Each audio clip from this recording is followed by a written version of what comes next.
आज़ादी का वो रूप जो असां बहुतिਆਂ ने अणगोलियां किता। पईयां लाशां विछियां ना चेहरिਆਂ ਦੀ पछाण आई। किसे दी मां विछड़ी किसे दा विछड़िया भाई। लोकी कहण आज़ादी आई। खिंची लकीर जिसम दे विचों कहंदे मुल्क दा वंडारा हो गया। पाक तुहाडा ते हिंद हमारा हो गया। सरहदां उत्ते कंढियां दी तार विछ गई। साडे गुरधामां तो विछोड़ा हो गया। यार ये कैसी आज़ादी आई, उजाड़ा हो गया। जो रेंदे सां इकट्ठे कहाउंदे सां भाई भाई, अज दिलां विच ईरखा ते साड़े दी एक अजब लहर बन आई। किसे दी विछड़ी मां किसे दा विछड़िया भाई। लोकी कहण आज़ादी आई, आज़ादी आई।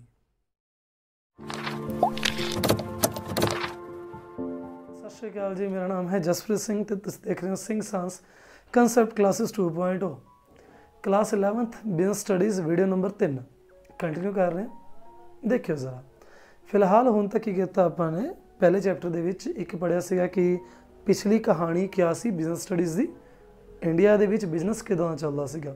दूसरी वीडियो विच सीगा कि बिजनेस के हल्के फुल्के जे कंसैप्ट बारे सीगे। तीसरी वीडियो हुण मेन आया बिजनेस के बारे। सब तो पहले डेफिनेशन बारे गल करांगे ते कुछ स्पैशल करैक्टरिस्टिक्स फीचर्स विशेषतावां बिजनेस दी। देखियो जरा की है बिजनेस इकनॉमिक एक्टिविटी है। कुछ चीज़ां गौर करते जाना। इकनॉमिक एक्टिविटी किवें है? बिजनेस कोई ऐसी एक्टिविटी नहीं हैगी है जिहदे विच आपां दान पुण्य करते हाँ। आपां बिजनेस करते हैं ताकि आपां नूं प्रॉफिट होवे, अपनी कमाई होवे, अर्निंग होवे। ठीक, दान पुण्य वाला सिलसिला बिजनेस नहीं है। दान पुण्य अलग चीज़ है, बिजनेस अलग चीज़ है, दोनों नूं मिक्स नहीं करना। दूजी गल हुंदा की है business they which basically production या प्रोक्यूरमेंट, या तो खुद बनाने वो चीज़ों नूं या किसी तो खरीद लेने वो चीज़ों नूं जिन्हां नूं आपां ने बेचना हुंदा। यही हुंदा ना, चीज़ां खरीदो फिर बेच दो, या फिर चीज़ों नूं खुद बना लो फिर बेच दो। ठीक, हाँ वो चीज़ां गुड्स भी हो सकदियां ने, सर्विसेज भी हो सकदियां ने। जिवें मैं पढ़ाना, मैं सर्विसेज देना। ठीक है, एक डॉक्टर है वो कोई चीज़ नहीं बेच रहा, वो सर्विसेज बेच रहा है, सर्विसेज दे रहा है। ठीक, समान भी हो सकता है, सर्विसेज सेवावां भी हो सकदियां ने। अगली गल मार्केट 'च काम हुंदा, इहदे बारे भी थोड़ा गौर करो। मार्केट ऑनलाइन भी हो सकती है, ऑफलाइन भी हो सकती है। मार्केट का मतलब सदर बाजार ऐसा नहीं है। मार्केट मतलब कोई भी सिस्टम हो सकता है जिहदे विच समान खरीदिया या बेचा जा सके। ठीक, ऑन द रेगूलर बेसिस। हुण इहदी एग्जाम्पल आराम नाल समझना। मन के चलो मैं एक मोबाइल खरीदिया तो मैं उस मोबाइल ते लाए 40,000 रुपए, तो मैं वो बड़ी स्कीम नाल सस्ता सुस्ता डिस्काउंट डिस्काउंट ते खरीद लिया। पर वो मोबाइल मेरे कज़न नूं पसंद आ गया, वो कहंदा यार मैनू दे दे। तो अगर मैं वो मोबाइल 45,000 रुपए का उन्होंने बेचता तो मैं 5,000 का प्रॉफिट कमा के ये नहीं कह सकता कि मैं बिजनेस कर ले। अगर मैं वो चीज़ वो काम खरीद के बेचण वाला रेगूलर बेसिस पे कर रहा, मैं दुकान खोल ली उत्थे काम हो रहा तो ठीक है, चाहे मैं ऑनलाइन कर लवां तो भी ठीक है, पर वो रेगूलर बेसिस पे होना चाहिए। कदे कदाई किया जाने वाला हाँ खरीद के बेचण वाला काम बिजनेस नहीं कहलाया जाता। याद रखियो, कदे कदाई किया जाने वाला काम। There should be a regularity, whether it is based on daily basis, weekly basis, monthly basis. यार कोई तो रेगुलरिटी होवे, चाहे हफ्ते वाली होवे, चाहे दिन वाली होवे, चाहे महीने वाली होवे, कोई तो रेगुलरिटी होवे। ये गल है। अगली गल किस वास्ते करते हैं काम, वो तुहानूं पता ही है, प्रॉफिट। ठीक, हाँ मेन परपस प्रॉफिट मेकिंग हुंदा। थोड़ा जिहा होर डिटेल समझो। इस तो इलावा एक आ भी हुंदा जी, कस्टमर नूं भी सैटिस्फाई करना ताकि वो दोबारा आवे। ऐसा ना हो कि बस वो एक बार आप छिल ला ली बेचारे दी, वो गलत गल है। कस्टमर बारे ये भी कहा जाता है कि वो सोने के अंडे देने वाली मुर्गी है। तो मुर्गी नहीं एक बार च वड्ढनी आपां ने, आपां उहदे अंडे यूज़ करने ने। मतलब कस्टमर वार वार आएगा, थोड़ा थोड़ा प्रॉफिट देगा, गुड है। ਇੱਕ ਵਾਰ ਜਦੋਂ ਕਸਟਮਰ ਆ ਕੇ ਆਪਾਂ ਉਸ ਤੋਂ ਇੰਨਾ ਨਜਾਇਜ਼ ਪ੍ਰੋਫਿਟ ਲੈ ਲਿਆ ਤੇ ਮੁੜ ਕੇ ਕਸਟਮਰ ਨਹੀਂ ਆਇਆ, ਫਿਰ ਕੀ ਫਾਇਦਾ? ਹਨ, ਗਲਤ ਗੱਲ ਹੋ ਜਾਂਦੀ ਹੈ। ਹਾਂ, ਇੱਕ ਬੜੀ ਇੰਪੋਰਟੈਂਟ ਗੱਲ ਹੈ ਅਨਸਰਟੇਨਿਟੀ ਆਫ ਰਿਸਕ। ਬਿਜ਼ਨਸ ਕਦੇ ਵੀ ਐਸੀ ਚੀਜ਼ ਨਹੀਂ ਹੈ ਕਿ ਹਮੇਸ਼ਾ ਤੁਹਾਨੂੰ ਫਾਇਦਾ ਹੀ ਫਾਇਦਾ ਦੇਵੇਗੀ, ਕਈ ਵਾਰ ਨੁਕਸਾਨ ਵੀ ਹੋ ਜਾਂਦਾ ਹੈ। ਤਾਂ ਇਸ ਚੀਜ਼ ਦੀ ਸ਼ੋਰਿਟੀ ਕਦੇ ਵੀ ਪੱਕਾ ਨਹੀਂ ਹੁੰਦੀ, ਇਹ ਗਾਰੰਟੀ ਕਦੇ ਕਦੇ ਕਦੇ ਵੀ ਨਹੀਂ ਹੁੰਦੀ ਕਿ ਤੁਸੀਂ ਫਲਾਣਾ ਬਿਜ਼ਨਸ ਕਰੋ ਤਾਂ ਤੁਹਾਨੂੰ ਪ੍ਰੋਫਿਟ ਹੋ ਨਾ, ਲੋਸ ਵੀ ਹੋ ਸਕਦਾ ਹੈ। ਡਿਪੈਂਡ ਕਰਦਾ ਸਿਚੁਏਸ਼ਨਸ ਤੇ ਤੁਹਾਡੀਆਂ ਆਪਦੀਆਂ ਸਿਆਣਪਾਂ ਤੇ ਹਿਸਾਬ ਕਿਤਾਬ ਤੇ ਕਿ ਤੁਸੀਂ ਉਸ ਚੀਜ਼ ਨੂੰ, ਬਿਜ਼ਨਸ ਨੂੰ, ਉਸ ਸਿਸਟਮ ਨੂੰ ਕਿੰਨੇ ਸੋਹਣੇ ਤਰੀਕੇ ਨਾਲ ਚਲਾਉਂਦੇ ਹੋ। ਹੁਣ ਗੱਲ ਕਰੀਏ ਫੀਚਰਸ ਦੀ। ਫੀਚਰਸ ਬਹੁਤ ਸੋਹਣੀ ਗੱਲ ਹੈ ਜੇ ਤੁਹਾਨੂੰ ਡੈਫੀਨੇਸ਼ਨ ਦੇ ਵਿੱਚੋਂ ਲੱਭ ਜਾਣ, ਫਿਰ ਮੈਂ ਕਹੂੰਗਾ ਮੁਬਾਰਕਾਂ ਨੇ। ਚਲੋ ਲੱਭੀਏ। ਸਭ ਤੋਂ ਪਹਿਲਾ ਫੀਚਰ ਇਹੀ ਸੀਗਾ, ਇਕਨੋਮਿਕ ਐਕਟੀਵਿਟੀ ਹੈ, ਦਾਨਪੁਰ ਬਿਜ਼ਨਸ ਨਹੀਂ ਹੁੰਦਾ। ਦੂਜਾ ਫੀਚਰ, ਬਿਜ਼ਨਸ ਦੇ ਵਿੱਚ ਪ੍ਰੋਡਕਸ਼ਨ ਹੋਊਗੀ ਜਾਂ ਪ੍ਰੋਕਿਊਰਮੈਂਟ ਹੋਊਗੀ, ਜਾਂ ਤਾਂ ਤੁਸੀਂ ਕੁਝ ਪ੍ਰੋਡਿਊਸ ਕਰੋਗੇ ਜਾਂ ਖਰੀਦੋਗੇ। ਤੀਜਾ ਫੀਚਰ, ਸੈਲਿੰਗ ਕਰਨਾ ਜ਼ਰੂਰੀ ਹੈ, ਖਰੀਦ ਕੇ ਆਪਾਂ ਸੰਭਾਲ ਕੇ ਥੋੜ੍ਹਾ ਰੱਖਣਾ, ਵੇਚੋ ਨਾਲ ਦੀ ਨਾਲ, ਟਾਈਮ ਟੂ ਟਾਈਮ ਸਮਾਨ ਕੱਢੋ, ਤਾਂ ਹੀ ਪੈਸਾ ਘੁੰਮੇਗਾ, ਤਾਂ ਹੀ ਫਾਇਦਾ ਹੋਏਗਾ। ਅਗਲੀ ਗੱਲ, ਮਾਰਕੀਟ ਦੇ ਵਿੱਚ ਸਾਰਾ ਕੰਮ ਹੁੰਦਾ, ਚਾਹੇ ਆਨਲਾਈਨ ਚਾਹੇ ਆਫਲਾਈਨ। ਇਸ ਤੋਂ ਬਾਅਦ ਮੇਨ ਪਰਪਸ ਪ੍ਰੋਫਿਟ ਹੈਗਾ, ਪ੍ਰੋਫਿਟ ਅਰਨਿੰਗ ਜ਼ਰੂਰੀ ਹੈ, ਕਿਉਂਕਿ ਜੇ ਪ੍ਰੋਫਿਟ ਹੀ ਨਹੀਂ ਹੋ ਰਿਹਾ ਤਾਂ ਤੁਸੀਂ ਬੇਵਕੂਫੀ ਕਰ ਰਹੇ ਹੋ, ਬਿਜ਼ਨਸ ਨਹੀਂ ਕਰ ਰਹੇ। ਲੌਂਗ ਟਰਮ ਵਾਸਤੇ ਚਲਾਕੀ ਹੋ ਸਕਦੀ ਹੈ, ਠੀਕ ਹੈ ਨਾ, ਕਿ ਤੁਸੀਂ ਚਲੋ ਲੈ ਲਿਆ ਵੀ 2 ਮਹੀਨੇ 4 ਮਹੀਨੇ ਪ੍ਰੋਫਿਟ ਨਹੀਂ ਹੋਇਆ, ਚੱਲ ਜਾਏਗਾ, ਪਰ ਐਸਾ ਨਾ ਹੋਏ ਕਿ ਸਾਲ ਲੰਘਾਤਾ, 2 ਸਾਲ 3 ਸਾਲ ਲੰਘਾਤੇ ਕਿ ਆਈ ਚਲਾਈ ਹੋਈ ਜਾ ਰਹੀ ਹੈ, ਪ੍ਰੋਫਿਟ ਹੀ ਨਹੀਂ ਹੋ ਰਿਹਾ, ਫਿਰ ਉਹ ਗੜਬੜ। ਇਸ ਤੋਂ ਇਲਾਵਾ ਕਸਟਮਰ ਸੈਟਿਸਫੈਕਸ਼ਨ ਇੰਪੋਰਟੈਂਟ ਚੀਜ਼ ਹੈ। ਤੇ ਲਾਸਟ ਵਾਲੀ ਗੱਲ, ਰਿਸਕ ਹੈਗਾ ਹੀ ਹੈ। ਇਹੀ ਸਾਰੇ ਫੀਚਰਸ ਦੇ ਵਿੱਚ ਪੁਆਇੰਟ ਬਣਾ ਕੇ ਕਰ ਦਿਓ ਐਕਸਪਲੇਨ, ਬਣ ਗਈ ਗੱਲ। ਚਲੋ ਅੱਗੇ ਆਓ ਜੀ। ਅੱਗੇ ਇੱਕ ਬੜਾ ਇੰਪੋਰਟੈਂਟ ਟੌਪਿਕ ਆਉਂਦਾ ਆਬਜੈਕਟਿਵਸ ਨੂੰ ਲੈ ਕੇ। ਮੈਂ ਉੱਪਰ ਦੱਸਿਆ ਵੈਸੇ ਮੇਨ ਆਬਜੈਕਟਿਵ ਪੈਸਾ ਕਮਾਉਣਾ ਹੀ ਹੈ, ਪ੍ਰੋਫਿਟ ਕਮਾਉਣਾ, ਪਰ ਥੋੜ੍ਹਾ ਜਿਹਾ ਇਲੈਬੋਰੇਟ ਕਰਦੇ ਹਾਂ ਇਸ ਚੀਜ਼ ਨੂੰ, ਐਕਸਪੈਂਡ ਕਰਦੇ ਹਾਂ। 3 ਆਬਜੈਕਟਿਵ, 3 ਹਿੱਸੇ ਆਬਜੈਕਟਿਵਸ ਨੂੰ ਲੈ ਕੇ ਵੰਡੇ ਹੋਏ ਨੇ। ਕਿਹੜੇ ਕਿਹੜੇ ਜੀ?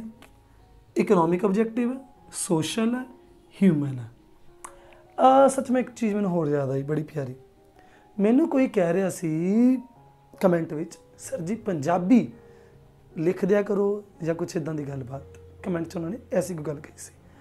ਦੇਖੋ ਇੰਗਲਿਸ਼ ਤੁਹਾਡੇ ਸਾਹਮਣੇ ਹੈ, ਪੰਜਾਬੀ ਮੈਂ ਬੋਲ ਰਿਹਾ, ਅੱਛੀ ਕੈਮਿਸਟਰੀ ਇਸ ਚੀਜ਼ ਦੀ ਬਣ ਜਾਂਦੀ ਹੈ, ਬਹੁਤ ਵਧੀਆ ਹਿਸਾਬ ਦਾ ਰਹਿ ਜਾਂਦਾ। ਥੋੜ੍ਹਾ ਜਿਹਾ ਇੰਗਲਿਸ਼ ਲਿਖਣ ਦੀ ਆਦਤ ਪਾਓ। ਜਿਹੜੇ ਪੰਜਾਬੀ ਮੀਡੀਅਮ ਪੜ੍ਹਦੇ ਪਏ ਨੇ, ਮੈਂ ਉਹਨਾਂ ਨੂੰ ਰੈਕਮੈਂਡ ਕਰੂੰਗਾ, ਕੋਈ ਗੱਲ ਨਹੀਂ, ਅਗਰ ਤੁਸੀਂ 10ਵੀਂ ਤੱਕ ਪੰਜਾਬੀ ਮੀਡੀਅਮ ਪੜ੍ਹੇ ਹੋ, 11ਵੀਂ 'ਚ ਤੁਸੀਂ ਇੰਗਲਿਸ਼ ਮੀਡੀਅਮ ਰੱਖ ਵੀ ਲਓਗੇ ਤਾਂ ਤੁਹਾਡਾ ਬੈਨੀਫਿਟ ਹੀ ਹੈ ਅੱਗੇ ਜਾ ਕੇ। ਚਲੋ 11ਵੀਂ 'ਚ ਨਾ ਰੱਖ ਸਕੇ, 12ਵੀਂ 'ਚ ਰੱਖ ਲਓ। ਪੰਜਾਬੀ ਮੀਡੀਅਮ ਵਾਲਿਆਂ ਨੂੰ ਅਗਰ ਤੁਹਾਨੂੰ ਪਤਾ ਹੋਏ ਤਾਂ ਬੜੀ ਅੱਛੀ ਚੁਆਇਸ ਹੈ ਕਿ ਤੁਸੀਂ ਪੰਜਾਬੀ ਵੀ ਅਤੇ ਅੰਗਰੇਜ਼ੀ ਵੀ ਵਿੱਚ ਹੀ ਚੱਲੀ ਜਾਣ ਦਿਓ। ਪਰ ਇੰਗਲਿਸ਼ ਮੀਡੀਅਮ ਵਾਲਿਆਂ ਨੂੰ ਚੁਆਇਸ ਨਹੀਂ ਹੈ ਕਿ ਉਹ ਪੰਜਾਬੀ ਲਿਖ ਸਕਦੇ ਨੇ, ਪਰ ਪੰਜਾਬੀ ਮੀਡੀਅਮ ਵਾਲਿਆਂ ਨੂੰ ਇੱਕ ਬੜਾ ਅੱਛਾ ਜਿਹਾ ਮੌਕਾ ਹੈ ਕਿ ਉਹ ਅੰਗਰੇਜ਼ੀ ਵੀ ਵਿੱਚ ਵੱਧ ਤੋਂ ਵੱਧ ਅਗਰ ਲਿਖ ਦੇਣ ਤਾਂ ਕੋਈ ਐਗਜ਼ਾਮੀਨਰ ਨੂੰ ਫਰਕ ਨਹੀਂ ਪਏਗਾ। ਇਹ ਚੀਜ਼ ਤੁਹਾਡੇ ਲਈ ਬੈਨੀਫੀਸ਼ੀਅਲ ਹੈ ਕਿ ਤੁਸੀਂ ਆਪਣੇ ਲੈਂਗੁਏਜ ਨੂੰ ਕਿਵੇਂ ਕਨਵਰਟ ਕਰੋਗੇ ਆਉਣ ਵਾਲੇ ਟਾਈਮ। ਇਸ ਨੂੰ ਪੰਜਾਬੀ ਟੂ ਇੰਗਲਿਸ਼ ਕਨਵਰਟ ਕਰਨਾ ਤੁਹਾਡੇ ਲਈ ਬੜਾ ਇੰਪੋਰਟੈਂਟ ਹੈ। ਮੇਰੇ ਨਾਲ ਵੀ ਸੇਮ ਇਹੀ ਹੋਇਆ ਸੀ। ਮੈਂ ਪੰਜਾਬੀ ਮੀਡੀਅਮ ਪੜ੍ਹਿਆ ਹੋਇਆ, ਪਰ ਗ੍ਰੈਜੂਏਸ਼ਨ ਦਾ ਸਰਟੀਫਿਕੇਟ ਮੈਂ ਇੰਗਲਿਸ਼ 'ਚ ਲੈ ਲਿਆ ਸੀਗਾ। ਚਲੋ ਦੇਖਿਓ, 3 ਆਬਜੈਕਟਿਵ ਨੇ। ਇਕਨੋਮਿਕ ਆਬਜੈਕਟਿਵ ਬਿਜ਼ਨਸ ਦੇ ਪ੍ਰੋਫਿਟ ਲੋਸ ਨਾਲ ਰਿਲੇਟਡ ਹੈ, ਬਿਜ਼ਨਸ ਦੀ ਕਮਾਈ ਨਾਲ ਰਿਲੇਟਡ ਹੈ, ਇਕਨੋਮਿਕ ਕੰਡੀਸ਼ਨਸ ਨਾਲ ਰਿਲੇਟਡ ਹੈ। ਬਿਜ਼ਨਸ ਦੇ ਕਮਾਈ ਦਾ ਕੀ ਸੀਨ ਹੈ ਜੀ? 3 ਆਬਜੈਕਟਿਵ ਮੇਨ ਨੇ ਆਪਣੇ ਇਕਨੋਮਿਕ ਆਬਜੈਕਟਿਵ ਦੇ ਵਿੱਚ।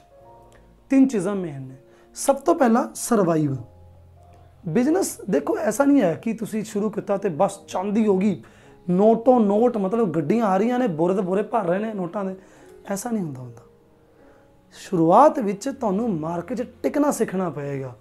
ਤਾਂ ਜ਼ਿਆਦਾਤਰ ਬਿਜ਼ਨਸਮੈਨ ਇਹ ਕਹਿੰਦੇ ਨੇ ਕਿ ਪਹਿਲੇ ਸਾਲ ਆਈ ਚਲਾਈ ਹੁੰਦੀ ਹੈ, 6 ਮਹੀਨੇ 7 ਮਹੀਨੇ 8 ਮਹੀਨੇ ਆਈ ਚਲਾਈ ਹੁੰਦੀ ਹੈ।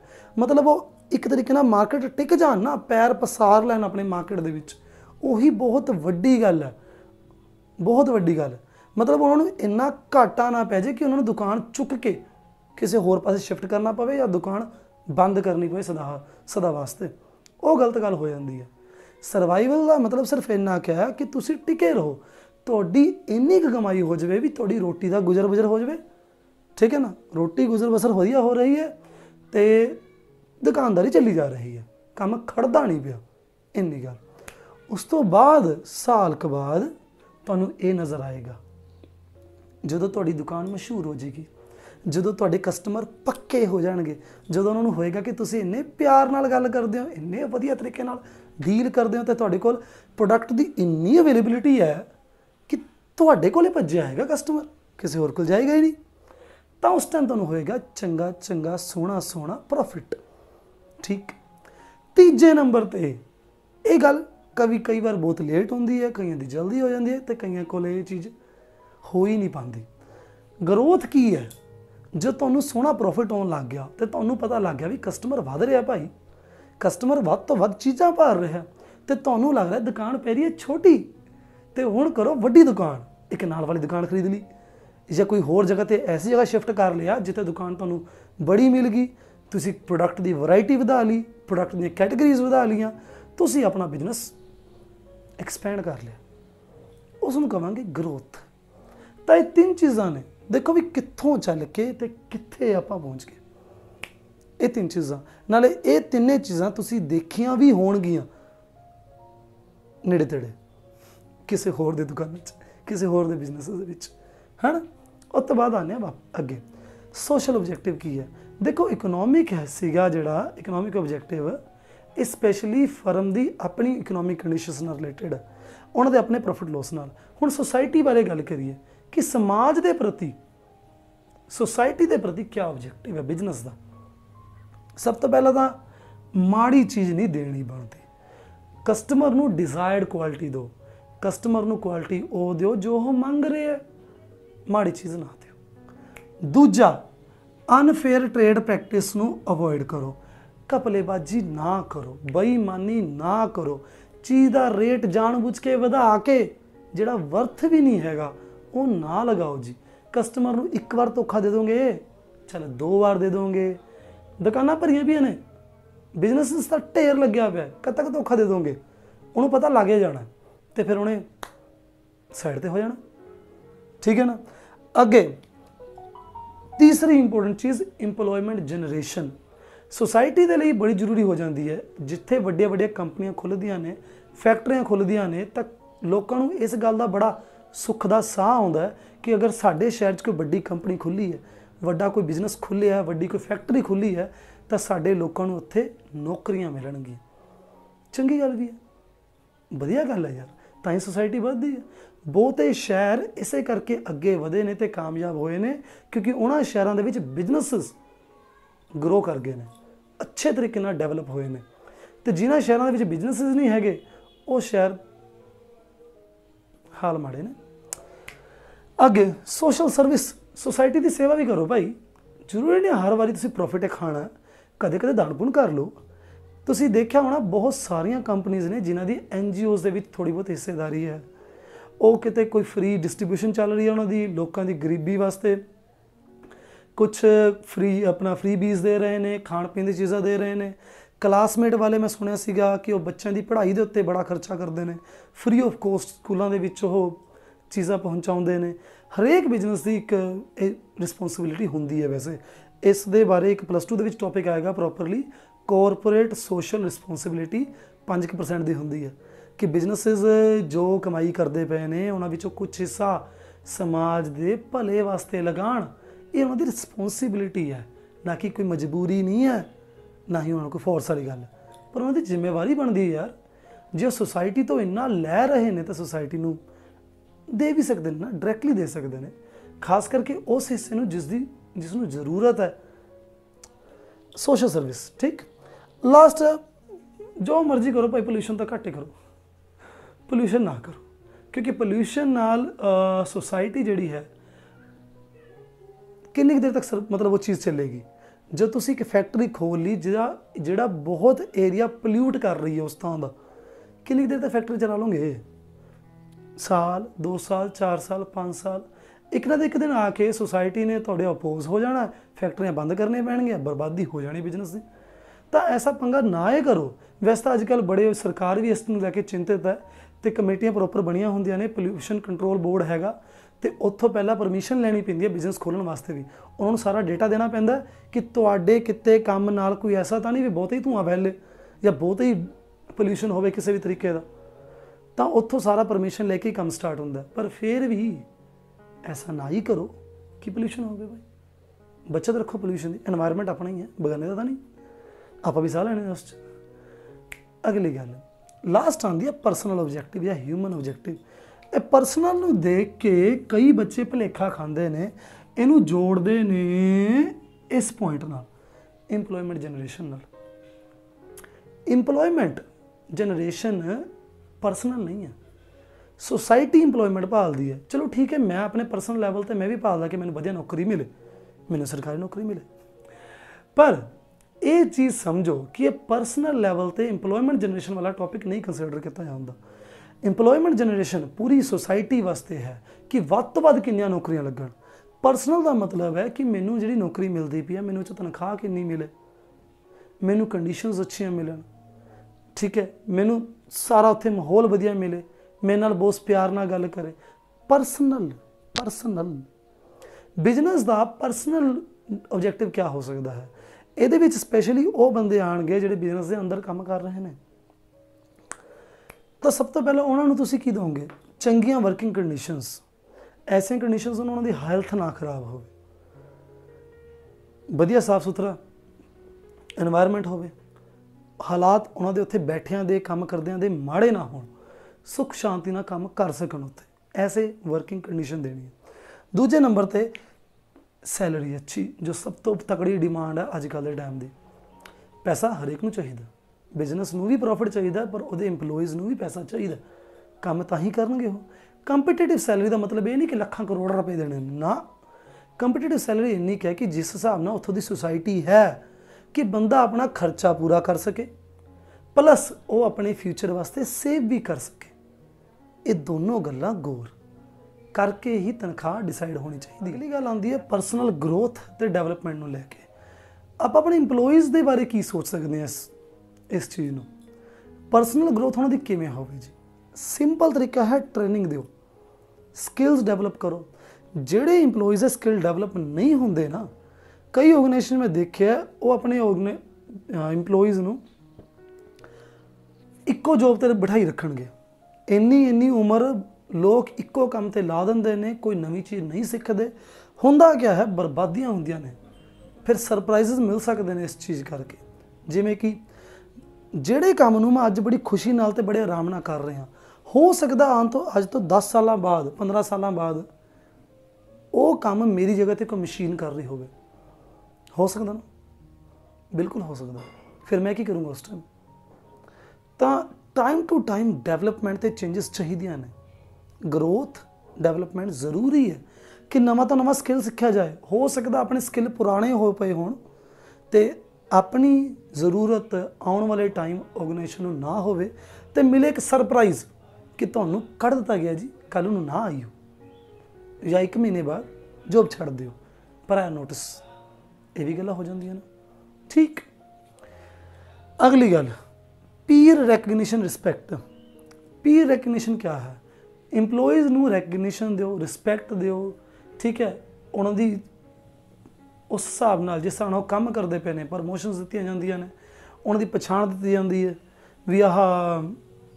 जैसे कि मैं एग्जाम्पल देना, फैक्ट्रियां विच लेबर हुंदा, लेबर वाले लेबर तो उत्ते फोरमैन हो जाते हैं, फोरमैन तो उत्ते प्रोडक्शन मैनेजर हो जाते हैं, प्रोडक्शन मैनेजर उत्ते जनरल मैनेजर हो जाते हैं, जनरल मैनेजर के उत्ते CEO हो जाते हैं। है तो बंदे ही, ये अलग अलग कैटेगरीज देखो बन गई ने उन्होंने पोस्टां के हिसाब नाल, उन्होंने पोजीशनस के हिसाब नाल उन्होंने रैकग्निशन है कि आ GM है भाई, आ CEO है, आ प्रोडक्शन का मैनेजर है, ठीक है ना। तो रिस्पैक्ट मिलती है जॉब की एक पोजीशन करके। सोशल बेनिफिट्स दो। सोशल बेनिफिट्स क्या होंगे जी? इंपलॉयमेंट प्रोविडेंट फंड आ जाते हैं, ग्रैजुटी आ जाती है, ਜਿਹੜੇ ਉਸ ਨੂੰ ਜਦੋਂ ਉਹ ਰਿਟਾਇਰ ਹੋਏਗਾ ਕੰਮ ਕੁਮ ਤੋਂ ਵਿਚਾਰਾ ਬੁੱਢਾ ਹੋ ਜਾਏਗਾ, ਕੰਮ नहीं कर पाएगा, उस टाइम ਉਹ ਵਿਚਾਰਾ आराम नाल अपनी जिंदगी ਜਿਹੜੀ रही होएगी ਉਹ ਸੌਖੇ तरीके नाल गुजार सके। तो ਉਹਦੇ ਵਿੱਚ कई काफ़ी सारे बेनिफिट्स हो सकते हैं। इस तो इलावा होर बेनिफिट भी दिते जाते हैं करंट सिचुएशन के अकॉर्डिंग भी। ਜਿਵੇਂ ਕਿ ਕਈ ਥਾਵੇਂ ਬੱਚਿਆਂ ਦੇ ਸਕੂਲ ਦੀ ਫੀਸ ਵੀ ਆਰਗੇਨਾਈਜੇਸ਼ਨ ਪੇ ਕਰ ਦਿੰਦੀ ਹੈ, ਠੀਕ। ਉਸ ਤੋਂ ਇਲਾਵਾ ਕੋਈ ਹੋਰ ਮਾੜੇ ਮੋਟੇ ਉੱਪਰਲੇ ਖਰਚੇ, ਕਈ ਵਾਰ ਗੱਡੀਆਂ ਦੇ ਦਿੰਦੇ ਨੇ, ਕਈ ਵਾਰ ਰਹਿਣ ਨੂੰ ਮਕਾਨ ਦੇ ਦਿੰਦੇ ਨੇ, ਬਹੁਤ ਸਾਰਾ ਕੁਛ ਹੁੰਦਾ। ਆਪਾਂ EMPLOYEES ਦੇ ਵਾਸਤੇ ਬਹੁਤ ਸਾਰੇ ਬੈਨੀਫਿਟ ਦੇ ਸਕਦੇ ਹਾਂ ਉਹਨਾਂ ਨੂੰ, ਠੀਕ। ਫਿਲਹਾਲ ਸਾਡੀ ਇਸ ਵੀਡੀਓ ਵਿੱਚ ਇੰਨਾ ਕੁ ਹੀ। ਮਿਲਦੇ ਹਾਂ ਜਲਦੀ ਹੀ ਅਗਲੀ ਵੀਡੀਓ ਦੇ ਵਿੱਚ। ਚੰਗਾ ਜੀ, ਸਤਿ ਸ਼੍ਰੀ ਅਕਾਲ।